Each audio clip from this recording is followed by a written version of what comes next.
Hello everyone, কেমন আছো তোমরা সবাই? আশা করি তোমরা সবাই অনেক অনেক ভালো আছো। আর আমিও ভালো আছি এখন। কিন্তু বেশ কয়েকদিন হয়ে গেল আমি ভিডিও দিইনি, তার কারণ একটাই, আমার বছরের শেষ আর প্রথমটা একটু এলোমেলো হয়ে গেছিলো। আর এই জুতোটা সকাল সকাল আমার বর্মশাই ধুয়ে দিয়েছে, কারণ দুদিন হলো আমরা ছুটিতে এসেছি, আমার চটিটা ছিঁড়ে গেছিলো। তো তারপর এই জুতোটা নোংরা হয়ে গেছিলো বাইরে থাকাতে, তাই সকালে উঠেই আগে ধুয়ে দিয়েছে। তারপর দেখো এত ডিউটি চলে গেছে, মানে আমি ঘুম থেকে উঠে দেখবো কোন চটিটা পরবো সেটা ভাবার আগেই ও দেখছি ডিউটি যাওয়ার আগে আমার চটিটা ধুয়ে দিয়ে গেছে। তো আমাদের মধ্যে এরকমই, আমি ওর জিনিস ধুয়ে দিই, ও আমার ধুয়ে দেয়, আমাদের মধ্যে কোনো ভেদাভেদ নেই যে আমি এই কাজটা করব না। তো আমরা মিলেমিশে দুজনাই সব কাজ করি। সকাল সকাল কাচাকুচি প্রচুর ছিল। এই ভিডিওটা বেশ কিছুদিন আগেকার ভিডিও, জাস্ট দেখতে পাচ্ছ ট্রলিটা রয়েছে। আর আজকে তোমাদেরকে আমি আমার কোয়ার্টারটাও দেখাচ্ছি একটু। এটা আমার ঠাকুর মানে রাখার জায়গা, আর এটা আমাদের মানে বাইরের একটা ছোট্ট রুম।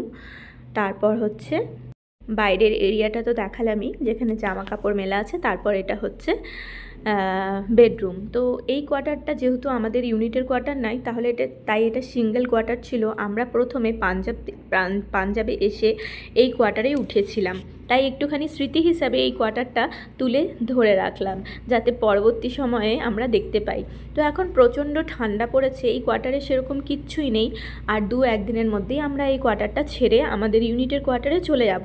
তো সেটাও তোমাদের সাথে শেয়ার করব, তাই যাওয়ার আগে একবার তোমাদেরকে এই কোয়ার্টারটা শেয়ার করে দিলাম, কারণ পাঞ্জাবে এসেই প্রথমেই আমি এই কোয়ার্টারে উঠেছিলাম। আর দেখতে পাচ্ছ বাইরেও প্রচুর কাচাকুচি করেছি, কারণ গত দুদিনই হলো বাড়ি থেকে এসেছি, মানে হ্যাঁ একদিনই হবে বাড়ি থেকে এসেছি।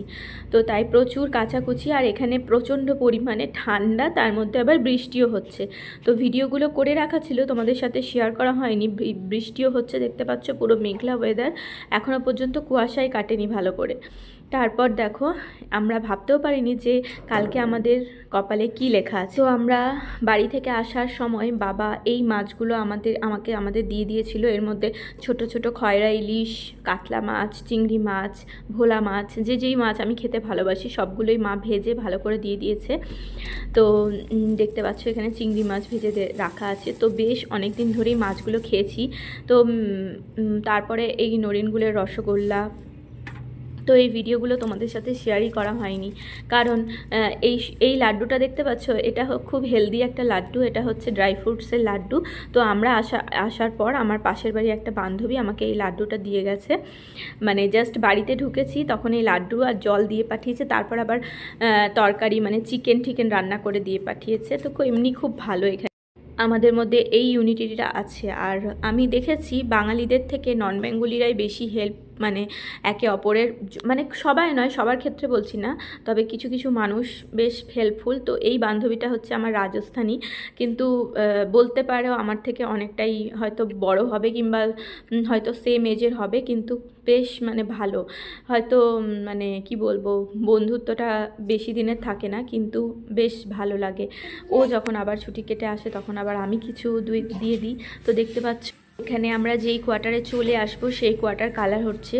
তো এই কালার করার পর আবার আমাদেরকে নিজেদেরকেই কালার করতে হয়েছে, কারণ এই কালারটা ভালো করে হয়নি। তো আমাদের এই রকমই দেখো এই কোয়ার্টারটা বেশ ভালো, দুটো রুম আছে আর সামনে অনেকটা খেলার জায়গা।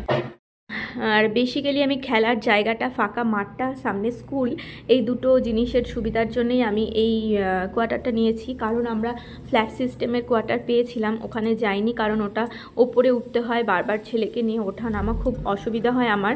আর ওখান থেকে স্কুল আর কমপ্লেক্স সমস্তটাই অনেকটাই দূরে, তাই আমরা কাছাকাছি যেই কোয়ার্টারটা সুবিধা সব থেকে সেটাই নিয়েছি।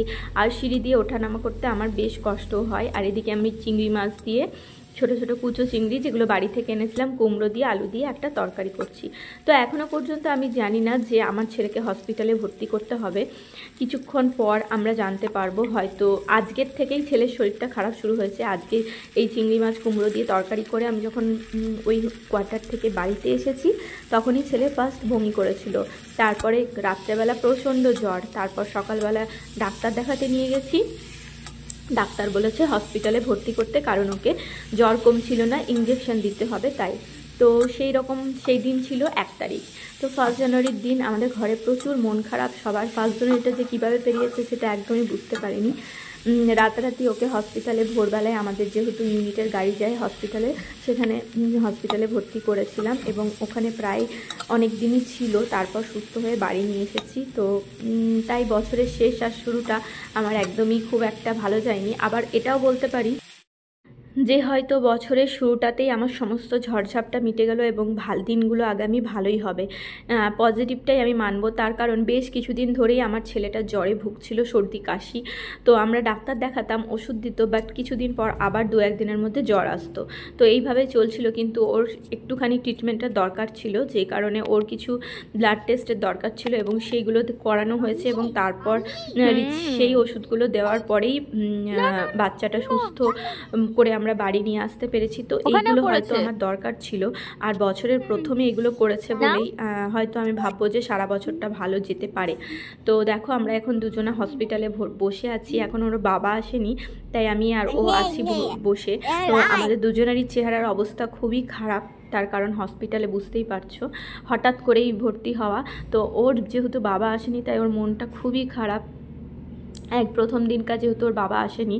আর এটা দেখো আমাদের ইউনিটারি হসপিটাল, আর এত ভালো ব্যবহার সবার, আর ডাক্তারদের এত ভালো ট্রিটমেন্ট, মানে কি বলবো, আমি মানে কৃতজ্ঞ আর আমি ভগবান মানি আমার আর্মি হসপিটালের ডাক্তারদেরকে। কারণ এর আগেও আমিও ভর্তি হয়েছি, আমিও যেরকম তাদের কাছে ট্রিট পেয়েছি আমার ছেলেরও সেরকম ট্রিট, আর পরিষ্কার পরিচ্ছন্ন খাওয়া দাওয়া, দেখতেই পাচ্ছ এত সুন্দর ডেকোরেট, বাচ্চাদের জন্য মন খারাপ হলে সেখানে পার্ক, তারপর দেখতেই পাচ্ছ এত সুন্দর, মানে আমার খুবই ভালো লেগেছে। সবাই বলে এখানে সিভিল হসপিটাল এই হ্যান ত্যান নানা রকম, কিন্তু আমার কাছে আর্মি হসপিটাল আর আর্মির ডাক্তার হচ্ছে ভগবান। কারণ আমি নিজে ট্রিট হয়েছি, আমার ছেলেকে ট্রিট করেছি, তো সেহেতু আমার কাছে আমার ছেলেকে সুস্থ করে বাড়ি নিয়ে আসতে পেরেছি, সেটাই আমার কাছে সবথেকে বড়। আর এটাই আমার কাছে মানে কি বলবো, সারা জীবন মনে থাকবে এটা। তো দেখতেই পাচ্ছ এখন ছেলে আর বাবা মিলে একটু খেলা করছে, কারণ ওর মনটা ভালো লাগার জন্যে। পিছনে আবার দেখতে পাচ্ছ এটা পার্ক, এটা হসপিটালেরই পার্ক। তো পার্কও রয়েছে অ্যাটাচ, একদম বেডের সাথে অ্যাটাচ। এই দেখতে পাচ্ছ দরজা, এইটার সাথে বেডের সাথে অ্যাটাচ এখানে পার্ক তৈরি করা হয়েছে, যেখানে বাচ্চাদের যাতে মন খারাপ না হয়। তো আমরা 3 জনাই, আর এটা হচ্ছে একদম সিমলা মানালির কাছেই খুব, সেজন্য আকাশটা দেখতে পাচ্ছ খুব সুন্দর। তো ভেবেছিলাম হয়তো কখনো আমরা ঘুরতে আসবো, কিন্তু যেহেতু আমার ছেলে অসুস্থ তাই এত কাছে এসেও আমরা এখন ঘুরতে যেতে পারবো না। তো তাই যখন ভগবান চাইবে নিশ্চয়ই যাব ঘুরতে, এত কাছে আছি যখন একবার না একবার নিশ্চয়ই যাব। তাই এখন আমি সেই সব কথা মনেও করছি না, সবসময় এটাই ভাবছি সুস্থ হয়ে আমরা কবে বাড়ি ফিরে যাব। তো এখান থেকে আমার বাড়ি 2 ঘন্টা, আর সিমলা মানালিও এখান থেকে 2 ঘন্টা। তো 2-2.5 ঘন্টার মধ্যে চলে যাওয়া যায়। তারপর এখানে খেলাধুলা করে আমরা হসপিটালেই বেশ কিছুদিন কাটালাম, 3 জনে একসাথেই ছিলাম। ওর বাবারও ডিউটি অফ করে দিয়েছিল এবং আমরা হসপিটালেই ছিলাম 3 জনাই। আর দেখতে পাচ্ছ কি বিশাল বড় হসপিটাল এটা, আর এত সুন্দর ফেসিলিটি, 3-4টে ডাক্তার এসে দুবেলা আমার ছেলেকে দেখে যাচ্ছে, সমস্ত বাচ্চাকেই দেখে যাচ্ছে। এইভাবেই ট্রিট হয়, এইভাবেই ট্রিটমেন্ট হয়। আর ওর বাবা যেহেতু মেডিকেলে আছে তাই সমস্ত ফেসিলিটি খুব ভালোভাবে আমরা পাচ্ছি আর পেয়েওছি।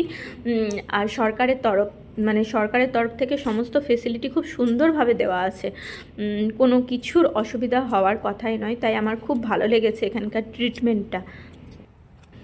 তো সবাই তো আর এই ট্রিটমেন্ট পায় না, কিছু স্পেশাল যারা এই মানে এই ইয়েতে জব করে, যারা ডিফেন্সের আন্ডারে থাকে, সব ডিফেন্সের আন্ডারে আবার এই হসপিটাল পাওয়া যাবে না, এয়ারফোর্স আর্মি ছাড়া আর অন্য জায়গায় পাওয়া যাবে না। এয়ারফোর্স আর্মিতেই একমাত্র এই হসপিটালের ফেসিলিটিটা পাওয়া যাবে। তো যাই হোক, এখন আমার খুব খুশি লাগছে, আমরা বাড়ি ফিরে যাচ্ছি আমার ছেলেকে নিয়ে। তো বছরের শেষ আর শুরুটা এভাবেই আমার কেটেছিল। তোমরা সবাই ভালো